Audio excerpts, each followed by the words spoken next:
Hello friends, welcome to spicy food lower. இன்றைக்கி நம்மளோட சேனலில் சிக்கனோட முட்டை சேர்த்து பிரியாணி செய்ய போகிறோங்க.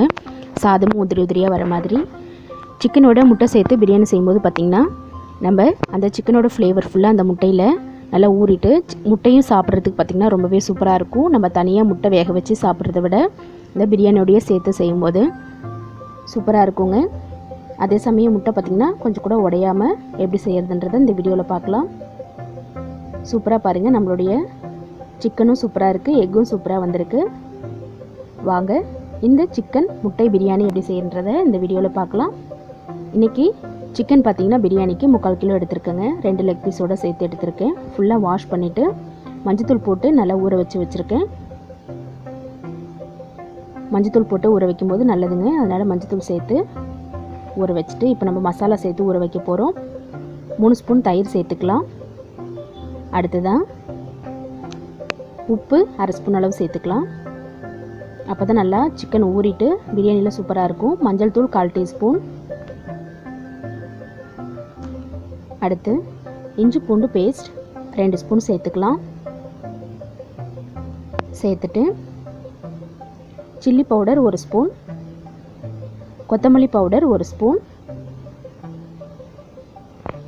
கரம் மசாலா 1/2 ஸ்பூன், மிளகுத்தூள் 1/2 ஸ்பூன், பிரியாணி மசாலா 1/2 ஸ்பூன் சேர்த்துட்டு கலர் பவுடர் நான் ஒரு 4 ட்ராப் ஊற்றிக்கிறேன். உங்களுக்கு வேணும்னா ஊற்றிக்கலாம், இல்லைன்னா வேண்டாம். லெமன் பார்த்தீங்கன்னா 1/2 லெமன் பழம் எடுத்துருக்கேங்க. இதை நம்ம பிழிஞ்சு விட்டுக்கலாம். லெமன் சேர்த்துட்டு அடுத்ததாக இதில் கொத்தமல்லி சேர்த்துக்கலாம். பிரியாணிக்கு நம்ம யூஸ் பண்ணுற அந்தளவு கொத்தமல்லியை இதிலே நம்ம சேர்த்துக்கலாம். அடுத்ததாக புதினா நல்லா ஒரு கைப்பிடி அளவுக்கு சேர்த்துக்கலாம். புதினா சேர்த்துட்டு நம்ம இந்த சிக்கனை நல்லா மிக்ஸ் பண்ணிக்கலாம். இப்போ நம்ம சேர்த்த எல்லா மசாலாவும் நல்லா சிக்கனில் இறங்குற அளவுக்கு நல்லா கை வச்சு மிக்ஸ் பண்ணிக்கோங்க. நல்லா நம்ம புதினா மல்லி இதோடு சேர்க்கும்போது பார்த்திங்கன்னா நல்ல ஒரு ஃப்ளேவர்ஃபுல்லாக இருக்கும். நல்லா மிக்ஸ் பண்ணிவிட்டு இந்த சிக்கனை நம்ம நல்லா 1 மணி நேரம் ஊற விட்டுடலாங்க. பிரியாணி பார்த்திங்கன்னா மசாலா தாளிக்கும் போது அரிசியை ஊற வச்சா போதும். அரிசி 1/2 மணி நேரம் ஊற்றினா போதும். 3 டம்ளர் அரிசி எடுத்துருக்கேன் பிரியாணிக்கு. சிக்கனை நல்லா ஊற விட்டுடலாம். அமுத்தி வச்சுட்டு ஒரு தட்டு போட்டு நல்லா 1 மணி நேரம் ஊற விடுறேங்க. இப்போ அடுத்ததான் நம்ம முட்டையை ரோஸ்ட் பண்ணி எடுத்துக்க போகிறோம். 5 முட்டை எடுத்துருக்கேங்க. வேக வச்சுட்டு கத்தியால் கீறி எடுத்துருக்கேன். அந்த முட்டையை நம்ம இதில் கொஞ்சமாக மிளகாய்த்தூள் 1/4 டீஸ்பூன் அளவுக்கு மஞ்சள் தூள் சேர்த்துட்டு இதில் நம்ம வேக வச்சுருக்கிற இந்த முட்டையை சேர்த்துக்கலாம். கத்தியால் கீறி விட்டு வச்சுருக்கேங்க. இது போல் சேர்த்துட்டு ஒரு நிமிஷம் ரோஸ்ட் பண்ணி எடுத்துட்டோன்னா நம்ம பிரியாணியில் சேர்க்கும் போது முட்டை பார்த்திங்கன்னா கொஞ்சம் கூட உடையாதுங்க. அப்படியே நம்ம சேர்த்தோன்னா உடஞ்சி போயிடும். இது போல் ஒரு 2 நிமிஷம் ரோஸ்ட் பண்ணால் போதும். ரோஸ்ட் பண்ணிவிட்டு நம்ம முட்டையை எடுத்து வச்சுக்கலாம். ரோஸ்ட் பண்ணிவிட்டு நம்ம பிரியாணியில் சேர்த்தோன்னா கொஞ்சம் கூட உடையாது முட்டை.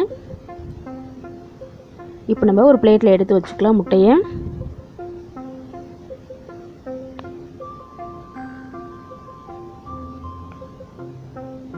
முட்டையை எடுத்து வச்சுட்டு இப்போ நம்ம பிரியாணி தாளிக்கலாம். ஸ்டவ் ஆன் பண்ணிவிட்டு குக்கர் வச்சுக்கலாம். சூடானதுக்கு அப்புறமா இதில் நெய் சேர்த்துக்கலாம்.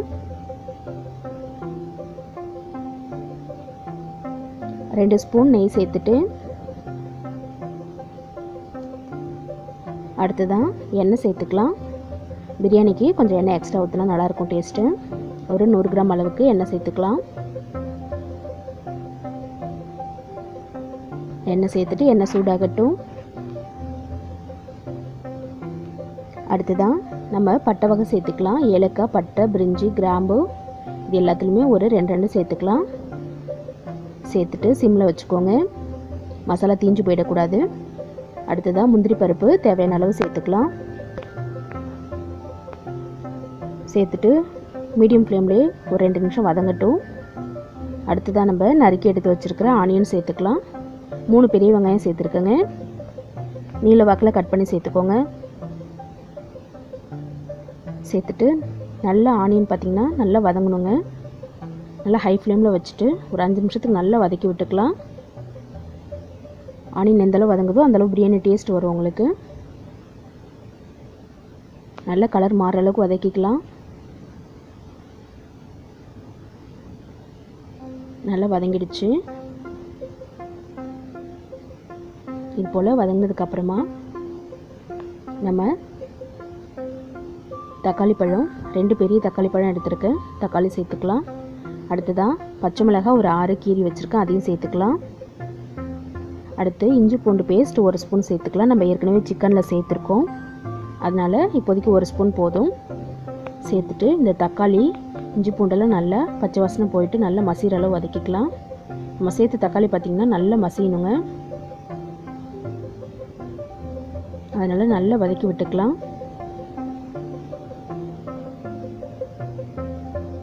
இது போல் நல்லா மசிஞ்சு வதங்கினதுக்கப்புறமா நம்ம அடுத்து ஊற வச்சுருக்க சிக்கன் சேர்த்துக்கலாம். பாருங்கள் எந்தளவு நல்லா வதங்கிடுச்சு. இது போல் ஒரு பொருள் நல்லா வதங்கினா தான் பிரியாணி நல்ல ஒரு டேஸ்ட் கொடுக்கும். ஊற வச்சுருக்கிற சிக்கன் சேர்த்துக்கலாம். சிக்கன் நல்லா ஊறிடுச்சு.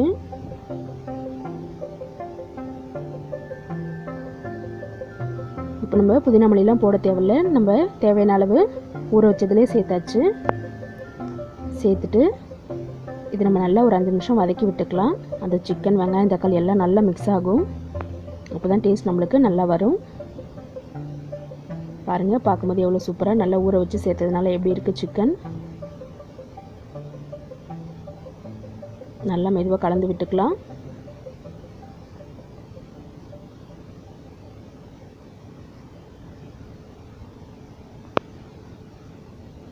நல்லா இது போல் மிக்ஸ் பண்ணி விட்டதுக்கப்புறமா ஒரு 5 நிமிஷம் அப்படியே இருக்கட்டும். பிரியாணிக்கு அரிசி பார்த்திங்கன்னா 3.5 கப் எடுத்து ஊற வச்சுருக்கேங்க. இந்த அரிசி சாப்பாட்டு அரிசி தான், பிரியாணிக்கு நல்லாயிருக்கும். இப்போ நம்ம கிரேவி நல்லா கொதிச்சிட்ருக்கு பாருங்கள். இது போல் நல்லா ஒரு கொதி வந்ததுக்கப்புறமா எண்ணெய் பிரிஞ்சு நல்லா மேலே வருங்க. அந்த ஸ்டேஜில் நம்ம அரிசி சேர்த்துக்கலாம். அப்போ தான் அந்த சிக்கன் நல்ல மசாலாவோட ஊறி டேஸ்ட் பார்த்திங்கன்னா சூப்பராக இருக்கும். எப்போதும் நம்ம பிரியாணி சாப்பிடும்போது அந்த சிக்கன் வந்து காரம் எதுவுமே இல்லாமல் இருக்கிற மாதிரி இருக்கும். இது போல் செஞ்சோன்னா நம்ம சிக்கனும் சாப்பிட்றதுக்கு நல்ல மசாலாவாக சூப்பராக இருக்கும். உப்பு சேர்த்துக்கலாம்.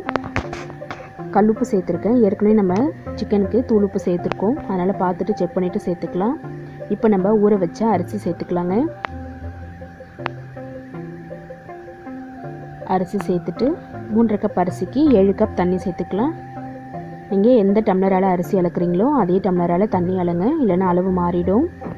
இப்போ 3.5 கப் அரிசிக்கு 7 கப் தண்ணி சேர்த்துக்கலாம். நான் மசாலா ஊற வச்சு அந்த பாத்திரத்துலேயே தண்ணி சேர்த்து ஊற்றிக்கிறேங்க, மசாலா வேஸ்ட் ஆகாமல் இருக்கிறதுக்காக. 7 கப் தண்ணி சேர்த்துட்டு நல்லா ஒரு தடவை கலந்து விட்டுக்கலாம். கலந்து விட்டுட்டு இப்போ நம்ம வேக வச்சு ரோஸ்ட் பண்ணி எடுத்த முட்டை சேர்த்துக்கலாம். இது போல் ரோனிட்டு சேர்க்கும் போது முட்டை கொஞ்சம் கூட உடையாது. நல்லா ஒரு தடவை கலந்து விட்டுட்டு மூடி விட்டுடலாம். மேலே அந்த ப்ரெஷர் வந்ததுக்கப்புறமா வெயிட் போட்டு விசில் வர விடுங்க. 3 விசில் விட்டு வந்ததும் நான் ஓப்பன் பண்ணி உங்களுக்கு காமிக்கிறேன். விசில் அடங்கிடுச்சு, எடுத்துகிட்டு நம்ம ஓப்பன் பண்ணிடலாம். பாருங்கள் சூப்பராக வாசனையான நம்மளுடைய சிக்கன் வித் எக் பிரியாணி சூப்பராக ரெடி ஆகிடுச்சு. அரிசியும் பார்த்திங்கன்னா கொஞ்சம் கூட உடையாதுங்க. இந்த அரிசி சாப்பாட்டுக்கும் நல்லாயிருக்கும், பிரியாணிக்கும் நல்லாயிருக்கும். உங்களுக்கு வேணும்னா நான் அந்த அரிசியோட நேம் காமிக்கிறேன். லெக் பீஸ் பாருங்கள் சூப்பராக நல்லா வெந்திருக்கு. இது போல் நம்ம ஊற வச்சு சிக்கன் சேர்த்தோன்னா அந்த சிக்கன் சாப்பிட்றதுக்கு ரொம்பவே சூப்பராக இருக்கும். முட்டையும் பார்த்திங்கன்னா கொஞ்சம் கூட உடையில, அந்த சிக்கனோட ஃப்ளேவர் முட்டையில் சூப்பராக இறங்கிருந்துச்சு. இதே மாதிரி நீங்களும் உங்கள் வீட்டில் சிக்கன் வித் முட்டை பிரியாணி செஞ்சு பார்த்துட்டு எனக்கு கமெண்ட் பண்ணுங்கள் ஃப்ரெண்ட்ஸ். டேஸ்ட் ரொம்பவே சூப்பராக இருக்கும்.